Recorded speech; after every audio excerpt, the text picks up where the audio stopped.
안녕하세요. 아우름 법률사무소의 문성윤 변호사입니다. 오늘은 명의신탁에 대해서 한번 설명드리도록 하겠습니다. 명의신탁이란 말이 이제 낯설 수도 있는데, 내가 부동산을 내 이름으로 사는 것이 아니라 내가 아는 다른 사람의 이름으로 내 부동산을 사는 걸 명의신탁이라고 이해하시면 됩니다. 이런 경우를 왜 이렇게 사냐 궁금해 하실 수도 있는데, 세금 문제라든지 채권자들이 많아서 강제 집행을 피하기 위해서 이렇게 하는 분들도 있고요. 또 경우에 따라서는 농지를 사야 되는데 그 농지의 어떤 취득 요건을 갖추지 못해서 그 요건을 갖춘 사람 이름으로 내가 돈을 들여서 부동산을 사는 경우가 대부분입니다. 이런 명의신탁의 경우에 어떤 문제가 발생할 수 있는지에 대해서 오늘 한번 설명드리도록 하겠습니다. 우선 이제 명의신탁이라고 하는 경우는 이제 여러 가지 경우가 있을 수도 있는데, 오늘 제가 말씀드린 명의신탁은 부동산에 관한 명의신탁입니다. 이런 부동산에 관한 명의신탁은 예전에 관행적으로 이런 것들이 충분히 되게 많이 이루어져 왔고, 이걸 또 법적으로 특별히 문제 삼지 않았었습니다.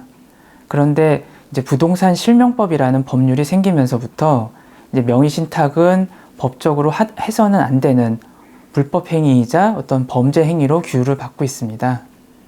그래서 우선 첫 번째, 명의신탁을 할 경우에 이것은 부동산 실명법 위반죄로 형사처벌을 받을 수가 있습니다. 그래서 다른 사람 명의로 부동산을 취득한 사람은 5년 이하의 징역이나 그 다음에 3억 원 이하의 벌금에 처해질 수 있습니다. 그리고 내가 이름을 빌려준 그걸 이제 명의수탁자라고 하는데, 이제 명의를 빌려준 사람도 형사처벌의 대상이 돼서 신탁자보다는 적게 처벌을 받지만 어쨌든 형사처벌의 대상이 될 수 있다는 점도 기억하셔야 됩니다. 그리고 두 번째, 명의신탁의 경우에는 과징금이라는 것을 또 납부해야 됩니다. 과징금은 좀 쉽게 설명드리면, 행정적으로 하지 말아야 되는 것을 했을 때 어떤 이득을 얻게 되고 그 이득을 환수하는 걸 과징금이라고 이해하시면 됩니다. 그래서 이렇게 부동산 명의신탁을 했을 때에는 이 부동산의 가액과 그 다음에 명의신탁의 기간에 따라서 최대 부동산 가액의 30%까지 과징금이 부과될 수 있습니다. 그래서 앞서 설명드린 것처럼 형사처벌에서 벌금이 나왔더라도 과징금이 또 별개로 부과가 되는 거죠.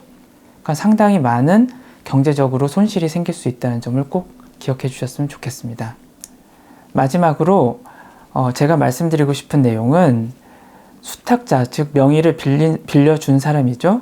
이 수탁자하고 돈을 댄 명의신탁자라고 하는데, 명의신탁자와 명의수탁자 사이에 사이가 좋을 때에는 특별히 문제가 안 되는데, 이 둘 사이에 사이가 나빠졌을 때 명의신탁자가 입게 되는 피해가 꽤 있습니다.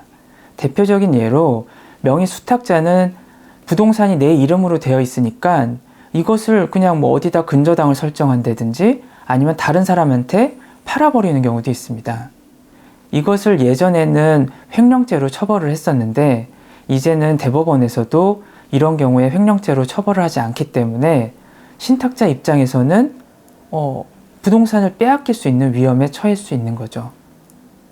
또 하나는, 우리가 명의신탁을 할 때, 부동산 명의신탁에 있어서 대부분 어떤 행동들을 많이 하시냐면, 매매 계약을 할 때부터 명의신탁을 하는 경우가 많습니다. 그래서 명의수탁자가 매수인, 즉 사는 사람으로 등장을 해서 매매 계약서에 수탁자의 이름이 적혀 있고, 신탁자는 매매 계약서에 아예 등장도 하지가 않습니다. 그러면은 부동산을 파는 매도인 입장에서는 당연히 수탁자하고 매도인이 거래하는 걸로 이해를 하게 되는데, 이렇게 됐을 때 법에서는 이 매도인이 명의신탁 사실을 몰랐을 때에는 반사적으로 수탁자한테 소유권을 인정해주고 있습니다. 이게 이제 대법원 판례로 거의 확고화됐기 때문에, 이렇게 돼버리면은 명의신탁자 입장에서는 소유권 주장을 할 수가 없게 되는 거죠. 그래서 그 명의신탁자 입장에서는 내가 돈을 들였는데 왜 이 사람이 소유권을 취득하냐, 난 너무나 억울하고 불공평하다. 이래서 대법원에서는 명의신탁자에게 처음에 부동산을 살 때 들였던 매수 자금만 받아갈 수 있도록 이렇게 그 논리를 만들어 놨습니다. 그러니까 부동산을 취득한 다음에 부동산 가격이 상당히 오르게 되면 그 오른 차액은 찾아갈 수가 없는 거죠. 그래서 결국 명의신탁은 형사처벌도 받고 과징금도 내야 되고, 그 다음에 수탁자하고 사이가 안 좋아졌을 때는 수탁자가 어떤 딴 맘을 먹고 다른 행동을 했을 때 막기가 어렵고, 그 다음에 부동산 자체도 경우에 따라서는 빼앗길 수 있다는 점도 명확하게 꼭 기억해 주셨으면 좋겠습니다.